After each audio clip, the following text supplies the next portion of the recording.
Bonjour à tous, le congrès Mission à Paris, les fêtes thérésiennes à Lisieux et l'appel du pape à cesser le feu en Ukraine, c'est dans SIC et ça commence maintenant.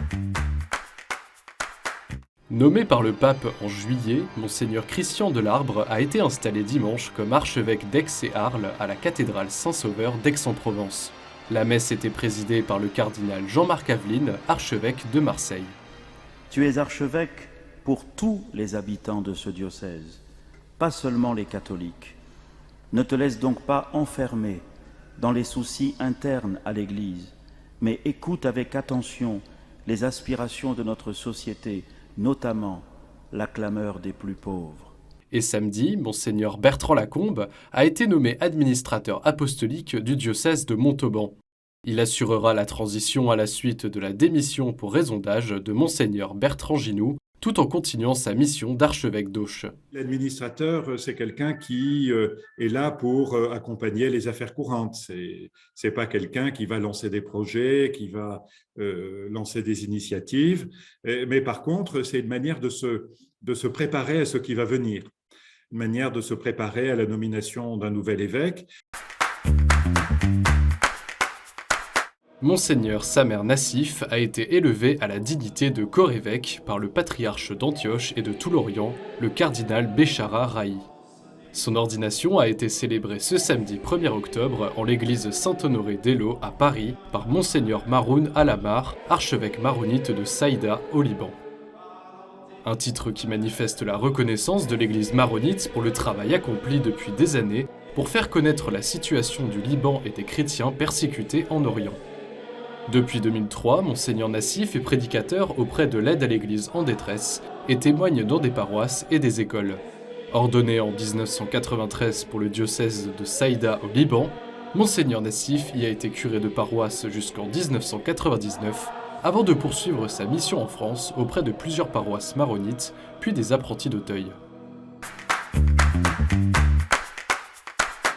È angosciante che il mondo stia imparando la geografia dell'Ucraina attraverso nomi come Bucha, Irpin, Mariupol, Izum, Saporincia e altre località, che sono diventate luoghi di sofferenze e paure indescrivibili. Ce dimanche, sur la place Saint-Pierre de Rome, le pape a consacré l'Angélus à un nouvel appel fort au cessez-le-feu en Ukraine. 2 jours après l'annexion officielle par la Russie des régions ukrainiennes de Louhansk, Donetsk, Kherson et Zaporizhia, le pape a supplié Vladimir Poutine d'arrêter également par amour pour son peuple cette spirale de violence et de mort. Il a appelé également Volodymyr Zelensky à être ouvert à des propositions sérieuses de paix. Quanto sangue deve ancora scorrere perché capiamo che la guerra non è mai una soluzione, ma solo una distruzione? In nome di Dio, in nome del senso di umanità che alberga in ogni cuore, rinnovo il mio appello affinché si giunga subito al cessate il fuoco. Mercredi dernier, les évêques catholiques en Russie ont appelé tous les catholiques du pays à prier et à jeûner pour une paix juste et sûre et demandé aux prêtres de célébrer des messes pour la paix et la justice. L'Église de France ne peut rester silencieuse à propos de la plus grande entreprise de notre pays. Ils s'appellent Noé, Gabriel ou encore Bérénice, 400 jeunes catholiques marqués par la lecture des encycliques du pape François Laudato Si et Fratelli Tutti, interpellent les évêques de France sur le méga-projet pétrolier de Total en Ouganda. Ce lundi, dans une tribune publiée dans le quotidien La Croix, les jeunes dénoncent ce projet d'un pipeline chauffé de plus de 1400 km entre l'Ouganda et la Tanzanie. Un projet qui générerait 35 millions de tonnes de CO2 chaque année et qui a déjà été condamné par le Vatican. Les jeunes invitent les évêques à une prise de position claire qui permettrait à l'Église en France de s'engager de manière plus concrète sur l'écologie. Le royaume des cieux est proche. Le congrès Mission était de retour à Paris ce week-end pour sa 8e édition. Ce grand rassemblement missionnaire a réuni plus de 6000 personnes. Alors que l'Église traverse de nombreuses crises aujourd'hui, le congrès interroge toutes les manières et l'urgence d'annoncer le message de l'Évangile en 2022. Table ronde, ateliers, forums, spectacles, messes et temps de prière ont guidé les congressistes dans leurs réflexions et leurs partages.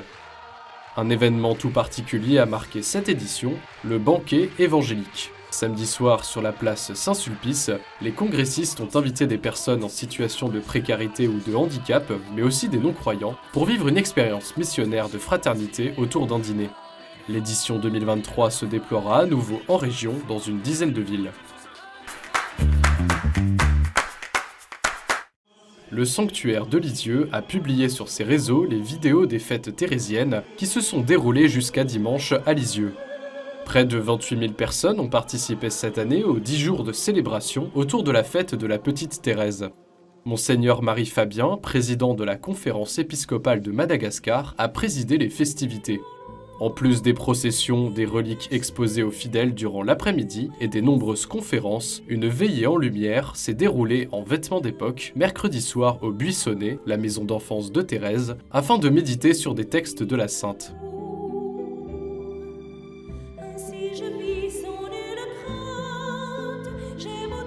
Dimanche, après la messe de clôture et une dernière procession depuis la basilique, les reliques de Sainte Thérèse ont repris leur place au Carmel.